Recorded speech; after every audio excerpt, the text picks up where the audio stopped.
pessoal, tudo bem com vocês? Então hoje a gente vai conhecer o livro Caverna dos Anjos, do autor Rafael Magalhães.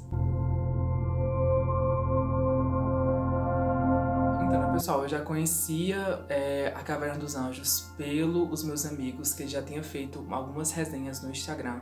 Tanto se você não conhece meu Instagram, vou deixar passando agora para você ir lá conhecer.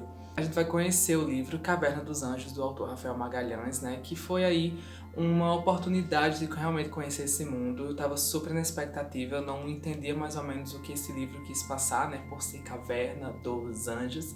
Mas eu já fiquei realmente naquela observação, já que seria um livro de terror, um livro de suspense, um livro de mistério.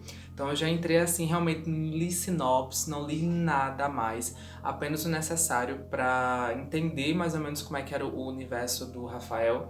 Mas entrei realmente sem saber de nada e pra mim foi uma coisa incrível. Então eu vou tentar focar nessa resenha sem spoiler, o máximo que eu posso conseguir. Eu vou fazer uma parte desse vídeo com spoiler. Então se você já leu esse livro, você também ficou naquela mesma pulga atrás da orelha, eu vou tentar explicar um pouquinho a origem daquilo, né, que mais pra frente os que leram vão entender como é. E aí eu vou dar uma observação também pela forma que eu entendi. O autor joga várias pistas também ao decorrer da história, então vem comigo. No começo do livro a gente vai conhecer, né, uma vista panorâmica da cidade, que é Brejo do Amparo, que é uma cidade, uma comunidade ali pacata no estado de Minas Gerais. E nesse início, né, a gente vai conhecer meio que o passado realmente desse personagem protagonista, né, na época quando ele era ainda criança, mas a gente vai conhecer a história da família do Gabriel, que é uma família que tem problemas, assim, bem peculiares, uma família um pouco desunida, podemos dizer. Aqui a gente vai ter a história de um pai que ele é um tipo de pessoa, assim, que não é muito fiel com a mulher, ele sofre ali alguns problemas de alcoolismo também. E a gente vai ter também essa mulher, que no caso é a mãe do Gabriel, que é uma pessoa que trabalha muito, mas também tem suas desconfianças com questão do marido, né? Isso vai entrelaçar já esses problemas a partir desses acontecimentos, né, familiares. Aí aqui a gente tem o Gabriel, que é esse irmão mais novo, e também a gente tem o irmão do Gabriel, que ele é um jovem mais adolescente. E realmente essas camadas desses personagens que vai ser importante para iniciar realmente o mistério realmente da Caverna dos Anjos. Então é bem interessante esse capítulo que a gente consegue entender certas coisas, sabe? A cidade, ela é bem conhecida também por ter várias montanhas e cavernas, então muitas pessoas de turistas mesmo vão lá fazer trilhas e conseguir, né, explorar as belezas naturais. Então é uma cidade que possui de coisas comuns, né? Mas essa especificamente, a Caverna dos Anjos, ela é o toque principal. O pessoal, que é os amigos do irmão do Gabriel, acabam indo pra lá e eles levam também uma tábua de Ouija, né? E eles começam a jogar, né, o Jogo dos Espíritos. Me lembrou muito aquele filme, vou deixar passando a capinha pra vocês verem qual é o filme que eu tô querendo falar. E nessa brincadeira toda, eles acabam ali invocando alguma coisa, né? Que no começo a gente vai imaginar que seja ali demônio, depois a gente vai pulando pensando que é uma criatura, e depois, mais pra frente, você vai ali entender que tem um processo de demoníaco mesmo. Então você não sabe se aquilo que mora na caverna é de fato algo sobrenatural, no sentido de ser uma criatura viva, pré-histórica, ou você fica naquela dúvida se realmente é algo demoníaco. Mas aqui pra frente eu vou explicar pra vocês um pouco sobre essa assombração. Quando esses jovens desaparecem, né, ocorre ali alguns boatos na cidade e um trauma nessa família. Então não vou explicar mais ou menos o que acontece nesse trauma, mas cada um deles vai ter um destino muito cruel e a gente só vai já pular para o Gabriel em 2030, um Gabriel mais adulto e tudo mais. Então esse Gabriel 2030, ele se forma, né, ele consegue aí viver bem financeiramente, podemos dizer, e ela acaba também tendo alguns seus problemas pessoais, românticos e tudo mais, mas chega em algum período da história em que ele volta para essa cidade para ajudar. Os desaparecimentos da Caverna dos Anjos estão acontecendo novamente. Então a gente vai ter todo aquele flashback do irmão e tudo mais, e a gente vai ter esses fatores de culpa desse personagem adulto, né, nessa lembrança também dessa caverna. Então, muitos segredos a gente vai sendo descobertos nesses problemas ainda aos poucos, ao decorrer da história, e essa culpa que ele carrega só vai ali ser quebrada realmente nas últimas páginas do livro, mas que é um fator assim bem intrínseco mesmo para quem tá lendo. Então, Não uma leitura que você acha, ele brigou com a mãe e tá tudo bem. Não, é uma coisa assim que durou anos pra ele conseguir processar o que aconteceu também com a família dele, entendeu? Esse tempo, né, as pessoas vão assemelhar que aquela caverna ela tem uma maldição. Então, um padre vai ser destinado a benzer essa caverna, então ele vai ter que entrar, né? Depois de ter ocorrido assim uma grande carnificina com vários soldados, né? Ele fica naquela cabeça de que algo maligno está ali dentro, ele precisa fazer alguma coisa, porque ele também é a última esperança. E nesse fator mais sobrenatural, a gente percebe que essa coisa, ela sussurra algo como alimenta, entendeu? Acaba meio que se transformando, se adaptando em algo aterrorizante, né? Então vamos lá. Quando a gente começa a perceber o início da Caverna dos Anjos, a gente vai percebendo que existem várias pistas que o autor vai jogando. Então, quando eles entram na caverna, né, é o Gabriel já adulto, junto com os outros, que vão ali também entrar nessa se enrascada e tudo mais, eles percebem que as pessoas que entraram lá, eles deixaram sinais. Então, eles vão encontrar ali corpos de pessoas do passado que morreram, vai também encontrar ali o esqueleto do seu irmão, né, que ele reconhece quando ele enxerga as roupas e tudo mais. A gente vai também conhecer que as pessoas que estavam lá, né, que a gente não sabe exatamente como é que aconteceu tudo, mas existem sinais de pessoas que entraram lá e as pessoas que desapareceram possuem lá os seus rastros, entendeu? E cada um deles que passou por lá teve um contato com a criatura de uma maneira diferente. Então a gente vai perceber que as pessoas que entram lá, elas acabam tendo efeitos meio alucinógenos, entendeu? Tipo assim, ele pode enxergar alguma coisa, tá gritando alguma coisa, não tá acontecendo nada, só ele consegue ver. Então a gente vai ter essa coisa, né, mexendo no psicológico deles. Vamos ver casos assim de possessão, vamos ter casos de transformação mesmo, entendeu? E é uma caverna esquisita, entendeu? Quando você começa a entrar, eles têm toda uma estrutura arquitetônica de saber onde eles têm que descer, as entradas e as próximas saídas que eles têm que percorrer. Eles sabem mais ou menos com as primeiras investigações dos soldados, né? Onde a criatura vive. Então você vai ali tendo um certo tipo de observação com essa caverna e você vai percebendo que ali realmente é como se fosse uma casa, uma moradia de alguma coisa. Então, a gente vai entrando nessa caverna, né, tentando solucionar o problema dessas mortes, desse desaparecimento, ao mesmo tempo que o autor vai ter toda aquela estrutura sentimental e psicológica desse personagem, que vai ali atravessando um romance, atravessando problemas e dramas familiares, né, mas isso só vai construindo a história para a gente entender mais o que aconteceu com ele, com tudo mais. Então, essa é a proposta do autor. Espero que já tenha, assim, deixado você curioso para ler e deixado você naquela expectativa de realmente conseguir entrar e tentar entender o que é que mora aí dentro.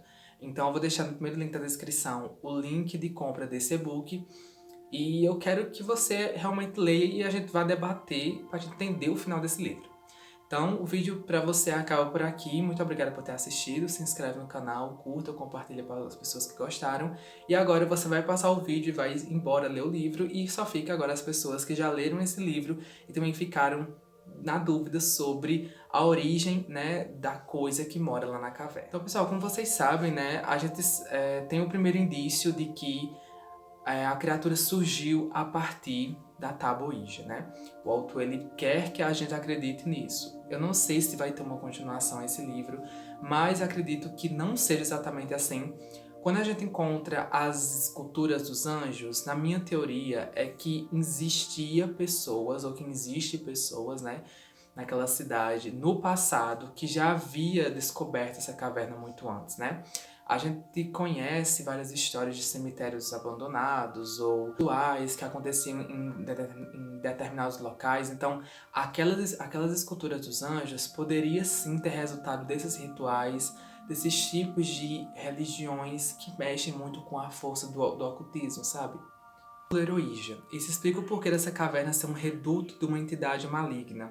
Alguém por aqui brincou com o que não devia. Devemos ficar e enfrentar esse demônio, não é, meu caro padre da cabeça de bola de sinuca?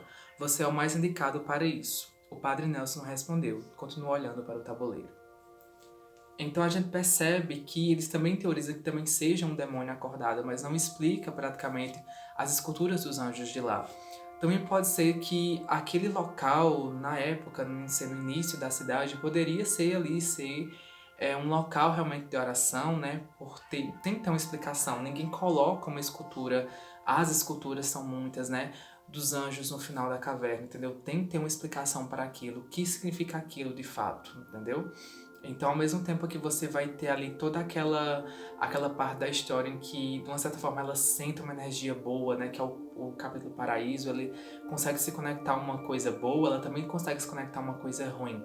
Então a gente percebe que tem duas energias ali infiltradas naquela caverna. A gente não sabe justamente o que ela é, se ela é pré-histórica, em questão de ter aquele sapo enorme, né? Eu pesquisei alguns sapos e bateu a descrição olhos pretos, e são sapos enormes, então a gente pode imaginar que essa criatura ela seja um animal pré-histórico, uma criatura alienígena mesmo, ou a gente realmente tem aquele abargo de ser realmente um demônio, né? A única afirmação assim que bate para que não ocorra o demônio é que aquela oração do padre, ela era meio que inútil, né? Ele rezava, mas as coisas aconteciam, então não que seja um fator maligno destinado ao mal, podemos dizer. Talvez a criatura realmente ela, não sei, talvez no do início da cidade ela tenha atacado, né? Alguma coisa fez com que ela ficou adormecida, não sei, ela ficou alguns anos sem conseguir voltar, e quando esses jovens, né, vão lá e, enfim, invocam a Taboíja ou tentam conectar, de uma certa forma conseguiram, né, acordar essa energia, como eu falei, tem essas duas energias na caverna, o paraíso, o inferno, né, e de uma certa forma conseguiu reativar essa energia, invocando realmente esse monstro, né, então tem esses tipos de observação. Para vocês, né, que essa criatura, essa energia, ela consegue também colocar, assim, mexer com nossa cabeça. Então é aquela cena do Leandro, onde aí tem, né? Leandro, transformado em uma criatura demoníaca, olhou para a Vitória e abriu bem os braços, esticando-se completamente. Depois inclinou-se a cabeça para trás e olhou para o alto, como um lobo que uiva para a lua, gritou. Então a gente percebe que é uma energia, entendeu? Tem uma feição, alguma coisa que habita naquela caverna e está conectada a essas duas conexões. Então, como eu falei para vocês, tendo essa experiência, como por exemplo as pessoas dos índios, por exemplo, eles tinham esse local de uma oração destinada ao culto, né? Tem um templo ali vocacional onde eles sentem a energia das coisas boas, entendeu? Então tem aquela caverna, ela soa algo interessante. Daí seria, como eu falei, um tipo de templo para alguma adoração específica, né? Como carrega uma energia negativa em qual que foi invocado acaba retornando aos monstros. Então, como eu falei, né, essa energia demoníaca que habita essa caverna também habita numa energia boa, podemos dizer. Que algumas pessoas gravavam seus nomes na caverna. Então aqui a gente é mais uma prova que eu dei para vocês que aquela caverna era um local de adoração. Porque ele vai comentar em alguma dessas cenas que, por exemplo, antes de a criatura entrar na caverna ou dominar a caverna, as pessoas entravam lá para gravar seus nomes, algum tipo assim, de fazer preces aos anjos e elas serem atendidas. Então, percebem que tem um tipo de... Esse local é mais especial, não é só uma simples caverna, entendeu? Então, como eu falei, né?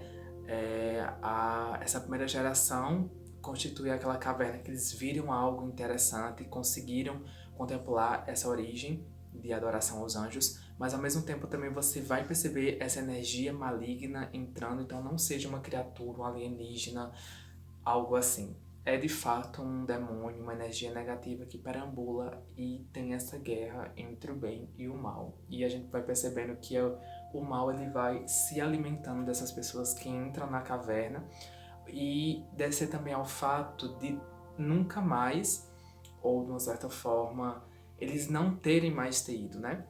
Porque os jovens invocaram ou exaltaram mais a energia maligna e ela conseguiu se alimentar deles. Então, é algo que precisa ficar se alimentando. Talvez as pessoas de uma certa maneira, como foram crescendo, né? Cidades foram sendo erguidas. Eles esqueceram do poder da caverna, ou de adorar os anjos, não sei, mas que ficou esquecida pela população essas preces atendidas. Depois é que foram, aos poucos, mas com as versões malignas. Então é mais uma teoria para essa conspiração. Essa foi minha resenha de hoje. Espero que eu deixei curiosos e que tô sendo muito louco com essas minhas teorias. Coloca nos comentários o que você achou de cada uma delas. Siga o autor, também vou deixar na descrição, junto com o link de compra do e-book, como você sabe. Muito obrigado a todo mundo que assistiu até aqui. Deixa um like, se inscreve no canal e até o próximo vídeo.